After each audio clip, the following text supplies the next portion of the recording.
प्यारे साथियों, जोहार। मैं विनोद यादव डिस्कवर झारखंड क्लास में आपका अभिनंदन करता हूँ। आज हम लोग झारखंड की क्लास को आगे बढ़ाते हुए इस क्लास में जो जनजातियों में जो प्रचलित विवाह है, जहाँ से एक क्वेश्चन तो रहता ही रहता है। ठीक है, जनजाति से एक क्वेश्चन, कम से कम एक क्वेश्चन रहना ही रहना है झारखंड के। आप किसी भी एग्जाम में आप देख लीजिए। ठीक है, और ये जनजाति जो प्रचलित विवाह है, इनमें जो भी प्रचलित विवाह है, इसके साथ साथ इनकी जो संस्थाएं होती है, कुछ कुछ जो है संस्था की तरह कार्य करती है, जैसे अखरा, सरना, युवा गृह, घूमकुरिया। तो ये सब क्या होता है, इनके बारे में भी चर्चा करेंगे। ठीक है, तो हम लोग स्टार्ट करते हैं। जो झारखंड की जनजातियों में जो विवाह प्रचलित विवाह है, यानी कि जिसका डिमांड, कहते हैं ना डिमांड ज़्यादा, तो जो सबसे ज़्यादा प्रचलित है उसके बारे में। ठीक है, और कोशिश करेंगे कि यहीं पे याद हो जाए। ठीक है, ट्रिक के साथ। तो अब देखिए, इसमें जनरली जो है कई तरह के विवाह होते हैं। आदिकाल में भी देखे होंगे कि विवाह का जो प्रचलन था वो कई तरह के थे। ठीक है, तो इस टाइम यहाँ पे झारखंड के जनजातियों में भी कई तरह के विवाह का स्वरूप देखा जाता है। और ये स्वरूप क्या क्या है और किस जनजाति में इसे क्या बोलते हैं, इसके बारे में भी हम लोग चर्चा करने वाले हैं। ठीक है, तो सबसे पहले जो विवाह है, कितने प्रकार के विवाह है वो देखिए। क्रय विवाह, सेवा विवाह, विनिमय विवाह, हठ विवाह, हरण विवाह, सहपलायन विवाह, उसके बाद एक विधवा विवाह। तो इन सारे विवाह को अन्य जनजातियों में और किस नाम से जाना जाता है और किस जनजाति में ज़्यादा प्रचलित है। प्रचलित, इस वर्ड को ध्यान दीजिएगा, इस शब्द को प्रचलित, प्रचलित क्यों बोल रहा हूँ। जनरली लगभग जो है, लगभग सभी जनजातियों में ये चीज़ देखा जाएगा, लेकिन प्रचलित जिसमें ज़्यादा यूज होता है वो चीज़। ठीक है, इस बारे में भी हम लोग जानने वाले हैं। तो विवाह का प्रकार कितने बताया, यही जो है 7-8 जो भी है। क्रय विवाह, पहले तो विवाह रट लीजिए। ठीक है, विवाह में क्या बताया, क्रय विवाह, सेवा विवाह, हठ विवाह, हरण विवाह, विनिमय विवाह, विधवा विवाह। ठीक है, और सपलायन विवाह। ठीक है, तो विवाह क्या है, 3-4 बार बोलिएगा, याद हो जाएगा। क्रय विवाह, सेवा विवाह, हठ विवाह, विनिमय विवाह, सपलायन विवाह और विधवा विवाह। ठीक है, तो आगे बढ़ते हैं। जो ये क्रय विवाह है, ठीक है, क्रय विवाह, क्रय विवाह किस किस जनजाति में ज्यादा प्रचलित है, तो किस किस जनजाति में क्रय विवाह जो है, संथाल, मुंडा, हो, उरांव, इस 4 जनजाति को देखिए। शुरू वाला जो 4 जनजाति का नाम हम बोल रहे हैं, संथाल, उरांव, मुंडा, हो। ठीक है, इस 4 जनजाति के बारे में तो एकदम रट लीजिए। क्वेश्चन जनरली जो ज्यादा बनाता है इन्हीं चारों से बनाता है।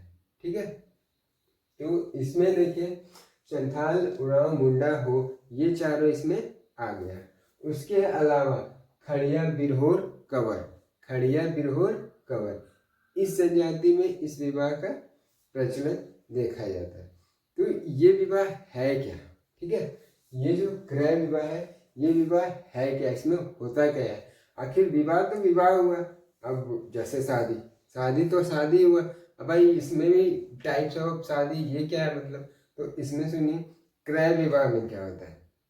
जो क्रय विवाह में जो होता है, ध्यान से सुनिएगा, क्रय विवाह में जो होता है ना, ये जो दहेज, तो आप लोग जानते होंगे दहेज। ठीक है, तो जनरली जो दिया जाता है वर पक्ष की लेते हैं वधु पक्ष की ओर से। ठीक है, यानी कि जो दूल्हा होता है वो दुल्हन के तरफ से दूल्हा को दिया जाता है, इसे दहेज कहते हैं। लेकिन इस जनजाति में जस्ट उल्टा है। ठीक है, जनजातियों में क्या है, ये चीज उल्टा है। ठीक है, इस चीज को गौर कीजिएगा, यानी कि वधु पक्ष की तरफ से लिया जाता है। ठीक है, इससे अगर कोई बिलोंग करते हो तो इस चीज को समझिएगा, बुरा नहीं मानिएगा। ठीक है, तो लिया जाता है कहने का सेंस क्या है, उनका ये प्रचलन चलते आ रहा है, ठीक है, प्रचलन चलते आ रहा है, यानी कि वर पक्ष की तरफ से उनको दिया जाता है, ठीक है, वर पक्ष की ओर से दिया जाता है। कहने का मतलब इसमें जो भी है यानी कि वर पक्ष द्वारा, ठीक है, यानी कि दूल्हा के तरफ से, यानी कि वर पक्ष के परिवार के तरफ से दिया जाता है वधु पक्ष को, वधु पक्ष को, ठीक है, इसको परिवार, वधु पक्ष को दिया जाता है वधु मूल्य, जिसे हम लोग दहेज कहते हैं। इसमें वधु मूल्य क्या बोला जाता है, वधु मूल्य कहा जाता है, ठीक है। अब इसमें ध्यान देने वाली बात यह है कि ये तो समझ में आ गया कि क्रय विवाह में ऐसा होता है, ठीक है, बाकी विवाह में भी ऐसा होता है क्या, तो बाकी विवाह में भी ऐसा ही होता है, लेकिन विवाह का स्वरूप देखिएगा तो आप बोलिएगा ये तो हुआ होगा या नहीं हुआ होगा, ये आप खुद डिसाइड कीजिए, ठीक है। तो हम लोग सबसे पहले देखते हैं।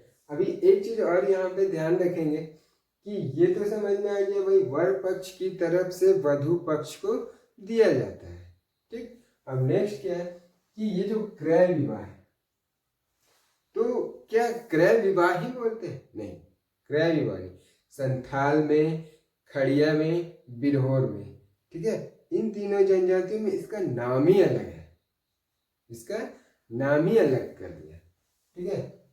यानी कि संथाल में इसे क्या बोलते हैं, संथाल में क्रय विवाह को क्रय विवाह नहीं बोलते, क्रय विवाह को संथाल में बोलते हैं सदाई बापला। क्या बोलते हैं, सदाई बापला,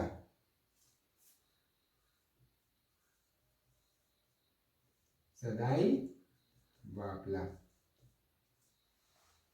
ठीक है। संथाल जनजाति में सदाई बापला, श से संथाल, स से सदाई बापला। इस चीज को रख करता हूँ थोड़ा सा बीच में, इस चीज को ध्यान समझ में आ गया ना, वर पक्ष द्वारा वधु पक्ष को, ठीक है, वर पक्ष द्वारा वधु पक्ष को। संथाल जनजाति में जो क्रय विवाह है, ठीक है, क्वेश्चन ऐसे क्रिएट करेगा कि क्रय विवाह को संथाल जनजाति में क्या कहा जाता है, तो सदाई बापला, सदाई बापला। अब आते हैं नेक्स्ट कि इसके अलावा सदाई बापला तो ये सिर्फ संथाल में हुआ, लेकिन इसे खड़िया जनजाति में, इसे खड़िया जनजाति में इसे बोलते हैं, सॉरी, खड़िया जनजाति में इसे बोलते हैं असली विवाह,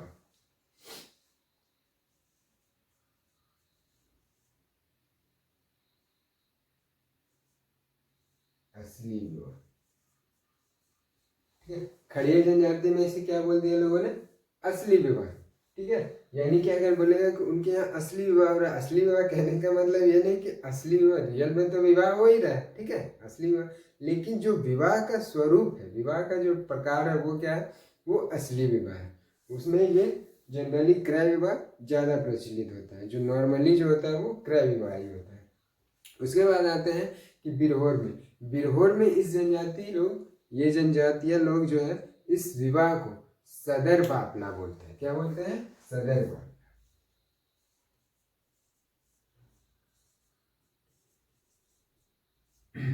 अब देखिए यहाँ से क्वेश्चन कैसे बना देते हैं, क्वेश्चन बनाते हैं कैसे कि निम्न में से सदाई बापला क्या है, तो सदाई बापला क्या है, एक विवाह का प्रकार है। उसके बाद निम्न में से असली विवाह क्या है, या फिर सदर विवाह क्या है, सदर बापला क्या है, तो ये सब क्या है, एक विवाह का प्रकार है। क्या है, विवाह का प्रकार है। बस इतना ही ध्यान रखना है, ठीक है। क्रय विवाह हमारा कंप्लीट, ठीक है। इसको ध्यान में रखना, कौन से जनजाति में, सबसे पहले संथाल हो, उरांव, मुंडा, ये चारों में तो ये आ गया। उसके अलावा कंवर, बिरहोर, खड़िया, इन तीनों जनजाति में ये ज्यादा प्रचलित है, ठीक है। नेक्स्ट हम लोग देखते हैं, और ये वधु मूल्य का ध्यान में रखिएगा कि वधु मूल्य क्या बताया, वर पक्ष के परिवार के द्वारा वधु पक्ष को, परिवार को दिया जाता है। ये हो गया वधू मूल्य। वधू मूल्य कहने का मतलब दहेज। ठीक है, अब आते हैं सेवा विवाह। तो जो सेवा विवाह है, ठीक है, सेवा नाम से पता चल रहा होगा आपको, सेवा विवाह। तो सेवा विवाह क्या है? तो सेवा विवाह वो हो गया, जनरली देखिए आप सुने होंगे ये घर जमाई, ठीक है, घर जमाई। तो घर जमाई मतलब क्या हुआ, एक तरफ से जो है दूल्हा, दूल्हा कहने का मतलब वर जो है वो अपने ससुराल में अपने सास ससुर की सेवा करता है। ठीक है, तो वही चीज है सेवा विवाह। जनरली जब वधु मूल्य जब नहीं दे पाता है, वधु मूल्य कहने का मतलब वर की तरफ से जो भी धन दिया जा रहा है वो अगर नहीं दे पाता है, तो इस कंडीशन में ये जो इस कंडीशन में सेवा विवाह होता है। ठीक है, और सेवा विवाह कहने का मतलब घर जमाई बन जाता है। तो घर जमाई रह के और वर जो है वो अपने सास ससुर की सेवा करता है, यानी कि ये वधु मूल्य न चुका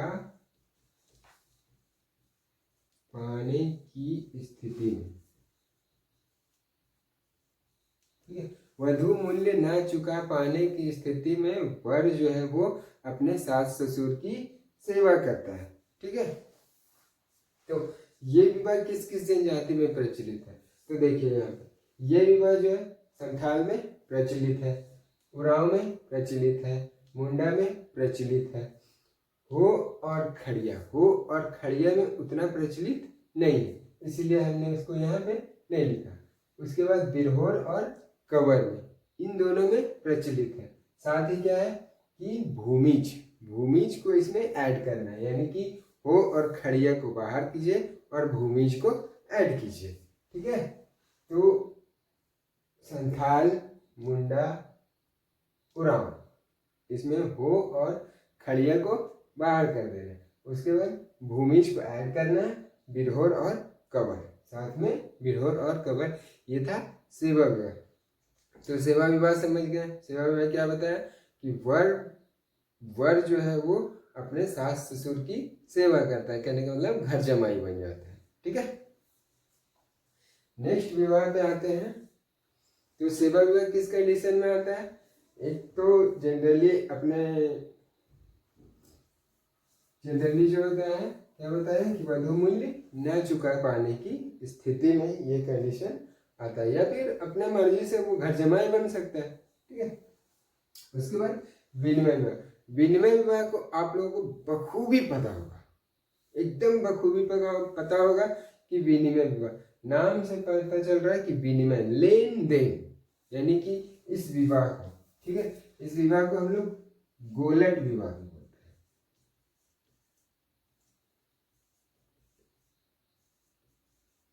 ठीक है, गोलट विवाह कहने का मतलब एक ही घर से लड़का और लड़की दूसरे परिवार के एक ही घर से लड़की और लड़का, यानी कि एक्सचेंज।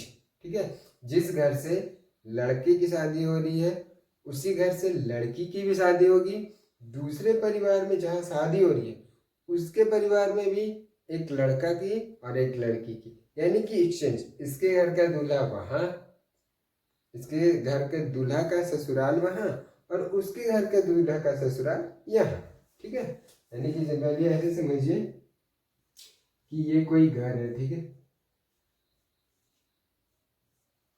ये घर है, यहाँ पे दूल्हा यानी कि बॉयज एंड गर्ल्स, बॉयज और गर्ल्स इसमें दोनों है, तो इसमें भी बॉयज और गर्ल दोनों है। अब इस घर के लड़के का शादी इस घर के लड़की से होगा और इस घर के लड़के का शादी इस घर के लड़की से होगा, तो ये हो गया गोलट विवाह, इसी को बोलते हैं विनिमय विवाह। ठीक है, तो ये सब में आप देखें सेवा विवाह में तो वधु मूल्य का काम ही खत्म हो गया। अब जो विनिमय विवाह या गोलट विवाह, अब इसमें वधु मूल्य, अरे भाई वधु मूल्य अगर बात जिक्र हो रहा है तो जितना देगा उतना ले भी तो लेगा, तो सिंपल सी बात है, वधु मूल्य का जिक्र इसमें कहाँ आया?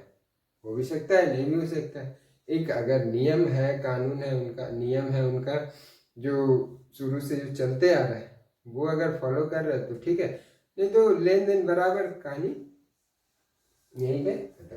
ठीक है, तो ये विवाह जो है, ठीक है, ये विवाह जनरली सभी जनजातियों में, ठीक है, जनरली सभी जनजातियों में, तो ये ऑल जनरली सभी जनजातियों में ये विवाह प्रचलित है।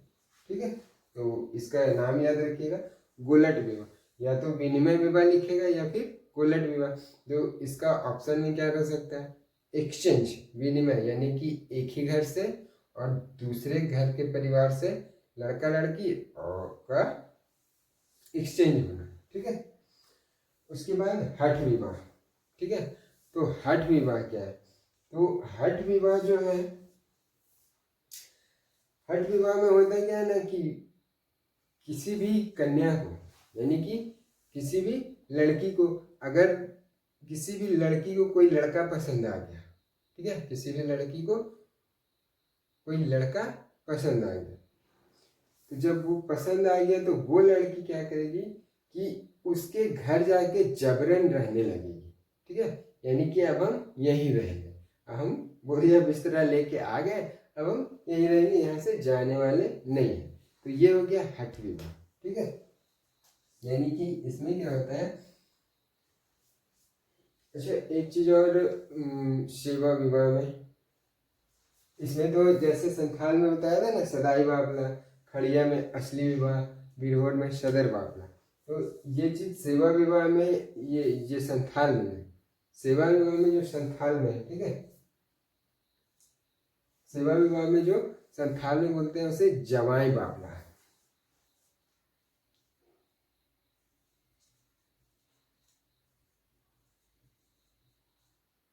ठीक है, सेवा विवाह में, संथालों में क्या बोलते हैं उसे, जवाई बापला, सिर्फ संथाल में। ठीक है, बाकी में सेवा विवाह ऐसे बोल सकते हैं, सेवा विवाह संथाल में उसे सेवा विवाह ना कह के क्या बोलते हैं, जवाई बापला। उसके बाद बिरहोर में, बिरहोर में इसी विवाह को, सेवा विवाह को क्या बोलते हैं, किरिंग बापला। बिरहोर में जो है सेवा विवाह को क्या बोलते हैं, किरिंग बापला।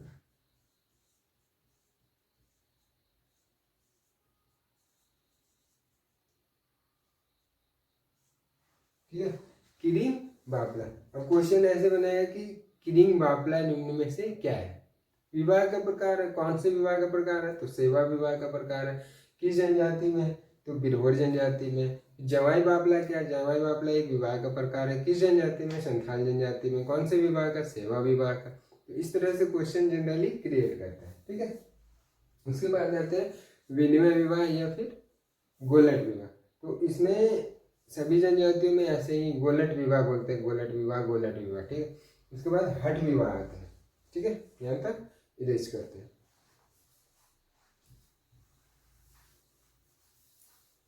तो क्वेश्चन आपसे पूछते हैं कि कौन सा विवाह सभी जनजातियों में प्रचलित है, तो गोलट विवाह या फिर विनिमय विवाह। अब हठ विवाह। ठीक है, तो हठ विवाह जो है, हठ विवाह में क्या बताया, ये जो हठ विवाह है इसमें जो है वधु, ठीक है, वधु जबरन, जो पसंद आ गया उनको अपना पति मान के उन्हीं के यहाँ ये जबरन रहते हैं। वधु जबरन वर के यहाँ रहने लगती है। ठीक है, रहने लगती है, यानी कि विवाह हो रहा है कि नहीं, होगा कि नहीं होगा इसको कुछ नहीं पता। इसके घर वाले भी अगर जहाँ भी ये गई है वो लोग भी मना कर रहे हैं, फिर भी कुछ नहीं सुनेगी, ये वहीं का वहीं रहेगी। ये जिससे पति अपना मान लिए हैं उन्हीं के पास रहेगी, हिले डुलेगी नहीं, एकदम नहीं। उन्हीं के घर का काम करेगी, वहीं पे खाए, खाना पीना दो, चाय मत दो, एकदम वहीं रहेगी। लेकिन होता जनरली यही है कि कुछ दिन रहने के बाद जो जहाँ पे रहती है वो लोग एक्सेप्ट कर लेते हैं, मान लेते हैं और शादी हो जाती है। ठीक है, तो हठ विवाह में, हठ विवाह में लड़की क्या बताए, जबरन कहाँ चली गई, अपने पति के घर। अब इसी विवाह को हो में, हो जनजाति में इसको बोलते हैं अनादर विवाह। ठीक है, जो हठ विवाह है इसको हो जनजाति, तो अच्छा, इससे पहले किस किस जनजाति में ये प्रचलित है? तो हठ विवाह संथाल में प्रचलित है, उरांव में नहीं है। ठीक है, उरांव को यहाँ से काट देना, यानी कि हठ वाला जो है उरांव में नहीं। ठीक है, उरांव में नहीं, हठ विवाह जो उरांव में नहीं। संथाल में है, मुंडा में है, हो में है। ठीक, फिर इसमें खड़िया में है।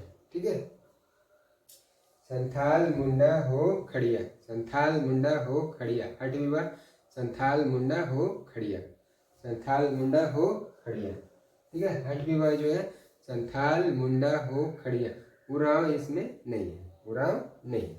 ठीक है, अब इस हठ विवाह को जो हो जनजाति में इसे बोलते हैं अनादर विवाह। ठीक है, हो जनजाति में इसे क्या बोलते हैं? हो जनजाति में इसे अनादर विवाह।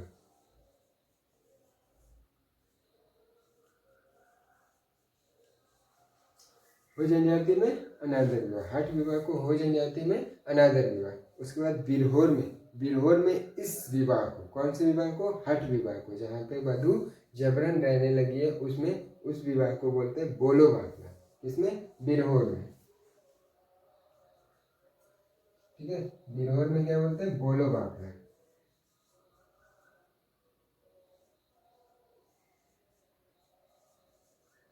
अब ऐसे ट्रिक से याद रख सकते हैं कि बोलो बाफला मतलब बोलो, अरे वो जबरन आके रहने लगे, अरे कुछ तो बोलो, बोलो बाफला, बोलो बोलो कुछ तो बोलो, तो ये विवाह हो गया बोलो बाफला। कौन सी जनजाति में? तो बिरहोर में। कौन सा? तो हठ विवाह। ठीक है, तो बिरहोर में हठ विवाह में हठ विवाह ना बोल करके क्या बोलेंगे? बोलो बाफला बोलेंगे। जबकि हो जनजाति में इसे अनादर विवाह बोलते हैं। ठीक है, उसके बाद हरण विवाह, नेक्स्ट है हरण विवाह। ठीक है, हरण विवाह जो है, ये हरण कहने का मतलब क्या हुआ? हरण नाम से ही पता चल रहा है, हरण विवाह यानी कि किडनैपिंग। तो ये हरण विवाह यानी कि जो अगर किसी लड़के को कोई लड़की पसंद आ गई तो उसका हरण कर लेते हैं, अपहरण करके और उससे विवाह कर लेते हैं, यानी कि उससे भगा के उससे शादी कर लेते हैं। ठीक है, तो ये हो गया हरण विवाह। ये जो है ये दोनों, ठीक है, ये दोनों संथाल में नहीं। ठीक है, एक तो हो और सहपलायन, ये दोनों विवाह संथाल में एकदम नहीं, प्रचलित नहीं है। ठीक है, तो संथाल में नहीं है हरण विवाह पढ़ रहे, संथाल में हरण विवाह नहीं है। उरांव में है, मुंडा में है, हो में है, खड़िया में है, बिरहोर में है। ठीक है, यानी कि यहाँ से याद है, हरण विवाह जो है उरांव में है, मुंडा में है, हो में है, खड़िया में है और बिरहोर में है। ठीक है, इसके अलावा सौरिया पहाड़िया और भूमिज में है। ठीक है, इसके अलावा सौरिया पहाड़िया और भूमिज में। यहाँ से ये याद रखना है हमको, कॉन्सेप्ट ये रखना है कि संथाल में हरण विवाह नहीं है, संथाल में हरण विवाह का प्रचलन नहीं देखा जाता। ठीक है, उसके बाद इसमें हम लोग देखेंगे सहपलायन विवाह। ठीक है, सहपलायन विवाह किस किस जनजाति में? अभी बताया कि संथाल में नहीं है, संथाल में नहीं है। सहपलायन विवाह जो है संथाल और उरांव दोनों में नहीं। ठीक है, सहपलायन जो है वो मुंडा में है, मुंडा के बाद खड़िया में है और बिरहोर में है। संथाल जो सहपलायन जो है मुंडा में है, खड़िया में, बिरहोर में। मुंडा, खड़िया, बिरहोर, सहपलायन जो है मुंडा, खड़िया, बिरहोर। ठीक है, उसके बाद विधवा विवाह। विधवा विवाह जो है ये मुंडा और हो में नहीं है। ठीक है, मुंडा और हो में नहीं है। कौन सा? विधवा विवाह, मुंडा और हो में नहीं है, यानी कि विधवा विवाह जो है ये यहाँ पे मुंडा और हो में नहीं। ठीक है, मुंडा और हो में नहीं है बाकी सभी जनजातियों में। ठीक है, मुंडा और हो में नहीं है बाकी सभी जनजातियों में।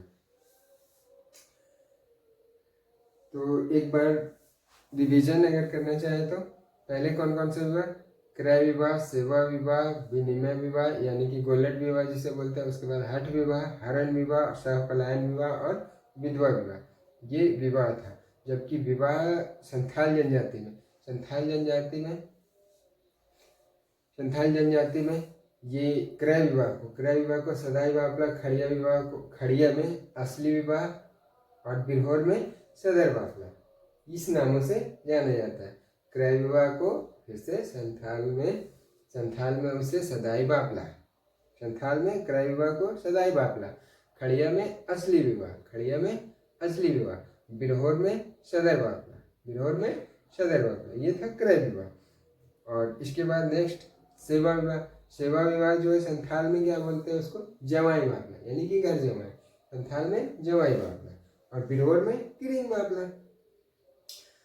अब आते हैं हठ विवाह में, जिसमें उपनाम मतलब अदर नामों से जाना जाता है। तो हठ विवाह में क्या होता है, लड़की जो जबरन चली जाती है अपने किसी को पति मान के उनके यहाँ ही रहने लगती है, तो हो जनजाति में उसे क्या बोलते हैं, अनादर विवाह। जबकि बिरहोर में उसे बोलते बोलो बापला। ठीक है। अब हम लोग इसमें 3-4 मुख्य शब्द हैं जिसको जनजाति को जब नेक्स्ट टाइम डिस्क्राइब करेंगे तो उसमें थोड़ा समझने में इजी होगा। ठीक है, तो हम लोग इसको देख लेते हैं, कुछ शब्द हैं जो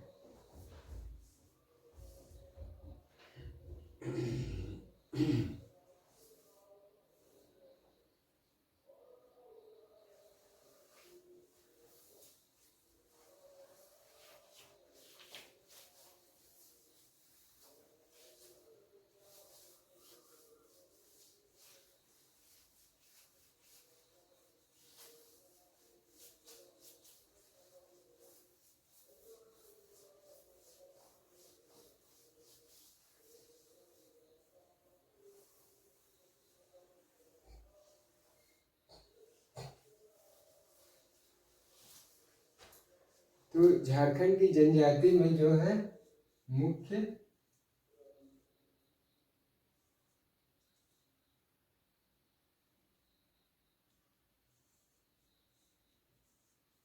शब्द, ठीक है, मुख्य शब्द कहने का मतलब ये कोई टॉपिक नहीं है। जैसे कुछ शब्द आते हैं, जैसे सरना हो गया, अखरा हो गया, युवागृह हो गया, तो ये सब क्या है, यही सब के बारे में जानेंगे। तो मुख्य शब्द में जो एक आएगा हमारा वो अखरा,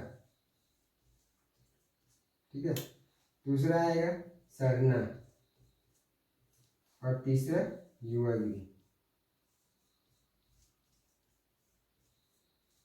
इसमें युवागृह में अब ये जो है युवागृह बहुत इंपॉर्टेंट, अक्सर क्वेश्चन पूछता है। और युवागृह में हर एक जनजातियों में लगभग अलग अलग नामों से ही जाना जाता है। जैसे उराव में घुमकुरिया बोलते हैं, उराव में क्या बोलते हैं, घुमकुरिया बोलते हैं। और इसी तरह संथाल में अलग हो गया, मुंडा में अलग हो गया, कहीं कहीं युवागृह के नाम से ही जाना जाता है। ठीक है, तो अखरा क्या होता है, यहाँ पे जनजातीय रिलेटेड जनजातियों का जो पंचायत स्थल होता है, ठीक है, अखरा क्या हो गया, पंचायत स्थल। पंचायत तो समझते होंगे ना, पंचायत स्थल या फिर क्या बोलते हैं इसको, नृत्य स्थल। यानी कि कोई भी समारोह में अगर नृत्य वगैरह नाच गान का जो समारोह किया जाता है वो कहाँ किया जाएगा, वो अखरा में किया जाएगा। तो अखरा क्या हुआ, एक पंचायत स्थल हुआ और दूसरा नृत्य करने का स्थान हुआ। ठीक है, तो ये हो गया अखरा। उसके बाद सरना क्या होता है, सरना हो गया पूजा स्थल। ठीक है, तो पूजा स्थल को क्या बोलते हैं, जनजातियों में पूजा स्थल को सरना बोलता है। ठीक है, अभी क्या है युवागिरी क्या होता है, तो युवागिरी वो होता है जो शिक्षण प्रशिक्षण हेतु जो संस्थान होता है, ये सब क्या है, एक संस्था की तरह जो कार्य करते हैं। ठीक है, युवागिरी क्या हुआ, एक शिक्षण या फिर प्रशिक्षण हेतु संस्था। ठीक है। शिक्षण प्रशिक्षण हेतु क्या है? संस्था, जो युवा गृह होता है, यानी कि 11 साल से 11 साल, कहीं 12 साल, 10 साल, जिस जनजाति में जैसा है, उसके बाद उस उम्र को स्टेज को पार करने के बाद एक वो शिक्षण संस्थान की तरह होता है, वहाँ उन लोगों का प्रवेश होता है। ठीक है, प्रवेश होता है और वो शादी तक रहते हैं लगभग। ठीक है, तो वो हो गया युवा गृह, यानी कि शिक्षण प्रशिक्षण हेतु जो भी संस्था इन लोगों के लिए होता है वो उसे क्या कहते हैं? युवा गृह। अब एक है शब्द है प्राचीन धर्म। इन लोगों का क्या है? जनजातियों का प्राचीन धर्म क्या है? तो प्राचीन धर्म वो है सरना धर्म। ठीक है, यही सरना धर्म को आदि धर्म भी बोलते हैं। अब इस पे एक टॉपिक है, मुद्दा है सरना कोड, वो भी वीडियो हम जल्द ही लेके आएंगे। ठीक है, तो प्राचीन धर्म को क्या मानिए? सरना धर्म। ठीक है, और देवता, देवताओं को भी जो मुख्य देवता होते हैं वो जनरली सूर्य देव ही है। तो सूर्य देव है, अब उनको भी, सूर्य देव को भी जो मुख्य देवता सूर्य है, और लेकिन सूर्य को सूर्य ना बोल के उन्हें लोग अपनी जनजातियों में अपने अपने तरीके से अपना अपना नाम रखे हैं। ठीक है, यानी कि हर एक जनजाति में मुख्य देवता का भी अलग अलग नाम है, तो उसको नेक्स्ट वीडियो में। ठीक है, एक तुरी जनजाति के बारे में समझ लीजिए। तुरी जनजाति, ठीक है, तुरी जनजाति के बारे में, तो ये एक स्थान से दूसरे स्थान पर भटकते रहते हैं। ठीक है, एक स्थान से दूसरे स्थान पर भटकते रहते हैं। अब जब किसी के घर में किसी का जन्म हुआ या फिर किसी की मृत्यु हो गई, ठीक है, तो उस कंडीशन में इस जनजाति का काम क्या है कि उसके घर में गीली मिट्टी से पेंट करेंगे, और वो पेंट करेंगे तो वो अपनी उंगलियों का इस्तेमाल करके, ठीक है, उंगलियों का इस्तेमाल करके ये घर को पेंट करते हैं, यानी कि सजावट करने का कार्य करते हैं। और वो सजावट में जो कलाकारी रहता है वो पौधा या किसी पशु का रहता है, जो प्रजनन को दर्शाता है। ठीक है, पौधा या पशु के प्रजनन को दर्शाता है। तो कौन सी जनजाति से रिलेट हुआ? ये रिलेट हुआ तुरी जनजाति से। ठीक है, तुरी जनजाति जो अपने उंगलियों से घरों में सजावट पेंट करने का काम करता है, पेंट करने का मतलब सजावट। ठीक, तो आज यहीं पे रहने देते हैं। धन्यवाद।